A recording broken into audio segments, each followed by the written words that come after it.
Today is the day I speak with the person from the Mental Health Trust, and I just hope my voice lasts long enough to have the phone call and get my point across. I seem to have got some sort of chest infection now, which is really not what I wanted at this particular time, but there you go. I know that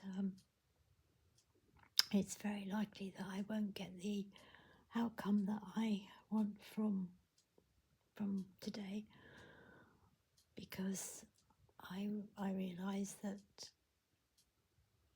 people that are trying to force me into a corner effectively and doing it in what they would deem to be a caring way, caring for their professional safety, I suppose, is the only way that I can see this going. I'm finding it hard to sort of string a sentence together now, because I am still so traumatised by everything that has happened over the last 3 months, particularly the serving of the Section 135 warrant, which has really triggered my PTSD to a point that I've never experienced before. I've never had such a bad time with PTSD as I'm having at the moment. And any suggestion of, and I hate using the phrase, reaching out for help, no, I don't think so. I did that before and look where that's landed me. There isn't any way that I would approach mental health services. I have investigated the private sector, which, if my encounters over the last 2 or 3 days are anything to go by, are equally as disturbing as those found within the NHS. I won't name names of companies, but I think it kind of adds insult to injury, the fact that people are paying thousands and thousands and thousands of pounds, and the people providing the service are at best clueless. I had one quote for,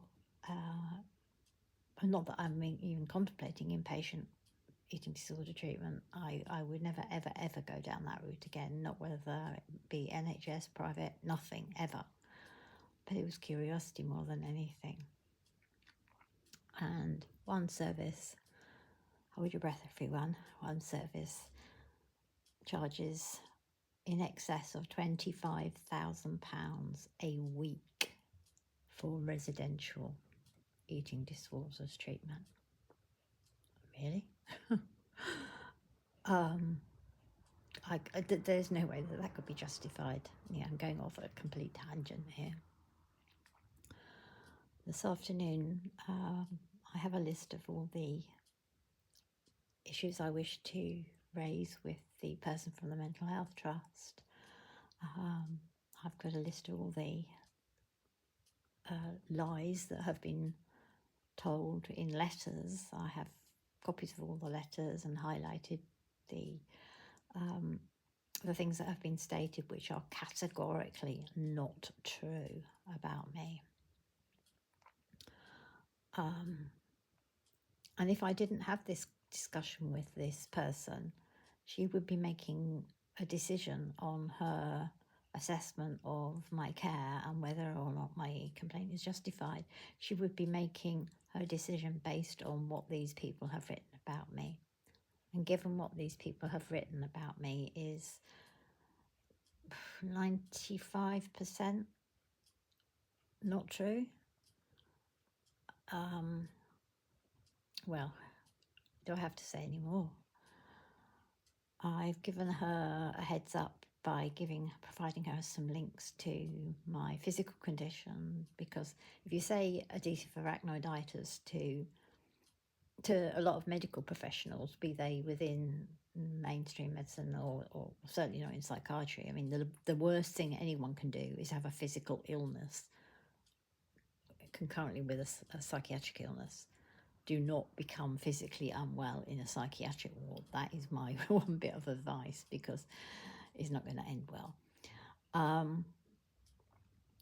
But I wanted her to have some insight into adhesive arachnoiditis and how the disease progresses and why somebody might make the decisions about their future that I have made if they had a diagnosis of adhesive arachnoiditis, irrespective of whether they had mental health problems or not. There are people who have never, ever in their entire life had any health problems with mental health. They have never had psychiatric treatment, nothing. And they would still come to the same conclusion as myself. I know somebody who has and who did and who made her choice, an informed choice, that when the time came, she chose a dignified and relatively peaceful exit to mean that she no longer suffered. Her condition would not get any worse. She retained most of her dignity, and she was able to say goodbye to her loved ones and to leave them with memories of her as she would want them to remember her, not as some completely incapacitated person who was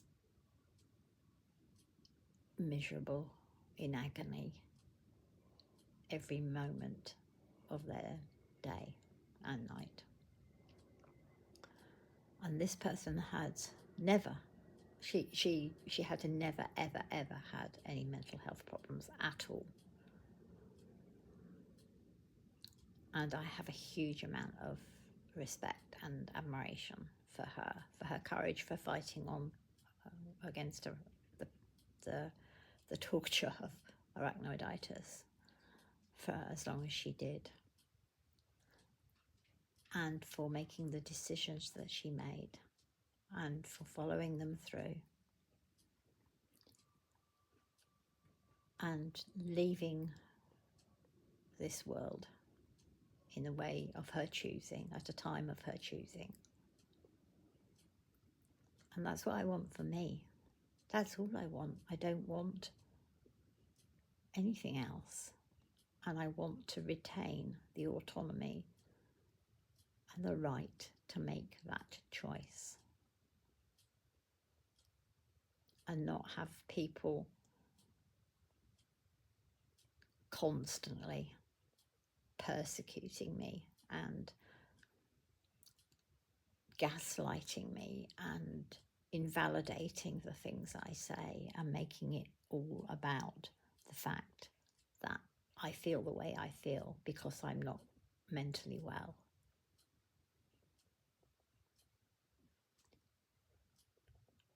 Anyway, I will leave